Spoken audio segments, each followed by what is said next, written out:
एक बार गणेश जी एक बहुत सुंदर गांव से गुजर रहे थे। इस गांव के खेत हरे भरे थे। सुबह का समय था। ठंडी ठंडी पवन का आनंद लेते हुए गणेश जी मूसक पर सवार होकर चले जा रहे थे। इतने में वह एक खेत से गुजरे तो आनंदवश फसलों में हाथ फिरा दिया। गणेश जी के ऐसा करने से उस फसल के कुछ दाने उनके हाथ में आ गए। अब गणेश जी को पछतावा हुआ कि उन्होंने तो चोरी कर ली।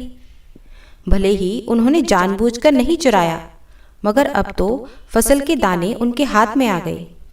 गणेश जी ने गिने तो वह 12 थे। अब गणेश जी ने उस खेत के मालिक को खोजा और उस सेठ के यहाँ 12 साल की नौकरी पर लग गए।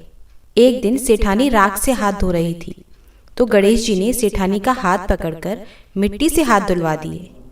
सेठानी ने सेठ जी से शिकायत की और कहा कि देखो, नौकर ने मेरा हाथ पकड़ लिया। सेठ जी ने गणेश को बुलाकर पूछा कि तुमने सेठानी का हाथ क्यों पकड़ा?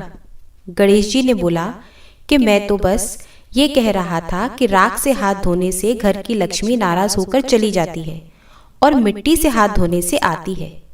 सेठ जी ने सोचा कि गणेश ठीक कह रहा है। थोड़े दिनों के बाद कुंभ का मेला आया। सेठ जी ने कहा, गणेश, सेठानी को कुंभ के मेले में स्नान करा कर ले आओ। सेठानी किनारे पर बैठकर स्नान कर रही थी तो गणेश जी उनका हाथ पकड़कर आगे डुबकी लगवाकर ले आए। घर आकर सेठानी ने सेठ से कहा कि गणेश ने तो मेरी इज्जत ही नहीं रखी और इतने सारे आदमियों के बीच में मुझे घसीटकर आगे पानी में ले गए। तब सेठ जी ने गणेश जी को पूछा कि ऐसा क्यों किया? तो गणेश जी ने कहा कि सेठानी किनारे पर बैठकर गंदे पानी से नहा रही थी तो मैं आगे अच्छे पानी में डुबकी लगवाकर ले आया। इससे अगले जन्म में बहुत बड़े राजा और राजपाट मिलेगा। सेठ जी ने सोचा कि गणेश ठीक कह रहा है। एक दिन घर में पूजा पाठ हो रही थी, हवन हो रहा था। सेठ जी ने गणेश को कहा कि जाओ, सेठानी को बुलाकर ले आओ। गणेश जी सेठानी को बुलाने गए तो सेठानी काली चुनरी ओढ़कर चलने लगी। गणेश जी ने काली चुनरी फाड़ दी और कहा कि लाल चुनरी ओढ़कर चलो। सेठानी नाराज हो गई और सो गई। सेठ जी ने आकर पूछा कि क्या बात है? तो सेठानी ने बोला कि गणेश ने मेरी चुनरी फाड़ दी। सेठ जी ने गणेश को बुलाकर बहुत डांटा। गणेश ने कहा, पूजा पाठ में काला वस्त्र नहीं पहनते, इसलिए मैंने लाल वस्त्र पहनने के लिए कहा। काला वस्त्र पहनने से कोई भी शुभ काम सफल नहीं होता।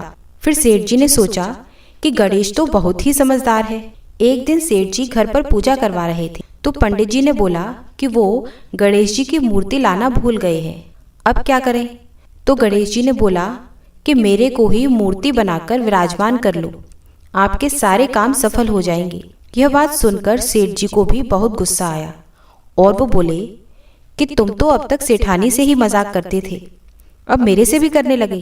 तो गणेश जी ने कहा, मैं मजाक नहीं कर रहा हूँ, मैं सच बात कह रहा हूँ। इतने में ही गणेश ने गणेश जी का रूप धारण कर लिया और सेठ सेठानी ने गणेश जी की पूजा की। पूजा खत्म होने के बाद गणेश जी अंतर ध्यान हो गए।